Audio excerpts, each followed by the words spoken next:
အခုနာကနို့ကိုဘာလို့အပြင်မှာထားလဲဆိုတော့ရေခဲသက်တာမရှိလို့ပါစားတာပါရေခဲသက်တာတေးနေတဲ့အတွက်ပစ္စည်းတွေထဲလို့မရတော့နို့ကိုအပြင်မှာထားတာပေါ့နော်ဒီမှာကအရန်ကိုအေးတယ်ဒီအခုဆောင်းနေဝင်လာပြီဆိုတော့ minus တွေပဲသွားတယ်နေခင်းနေ့လယ်ပိုင်းတွေတော့5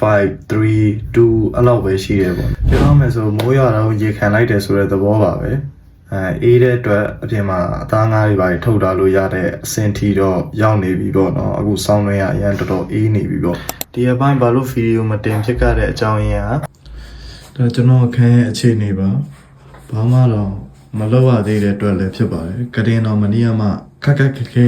တင်လာရတာပါဒီအပိုင်းကဗီဒီယိုတွေမတင်ဖြစ်တာကအခန်းလည်းမပြီးသေးဘူးပေါ့နော်အခန်းပြီးရင်တော့ကိုယ်ခန်းနဲ့ကိုယ်အေးစစ်စစ်လုပ်လို့ရတယ်ဗီဒီယိုရမှလည်းပြင်းတာလည်းပါတယ်ဆိုတော့ဒီအပိုင်းကရုပ်ရှင်ကြည့်တယ် enemy တွေရမ်းကြည့်တယ်ဒေါက်တာစတုန်းပေါ့နော်ဒေါက်တာစတုန်းကြည့်တယ်အခု monster ကြည့်နေတယ်ပေါ့နော်ကောင်းပါလေဒေါက်တာစတုန်းကတကယ်ဘူရူတိုထက်အောင်တော်တော်ကောင်းတယ်လို့ပြောရမှာပေါ့နော်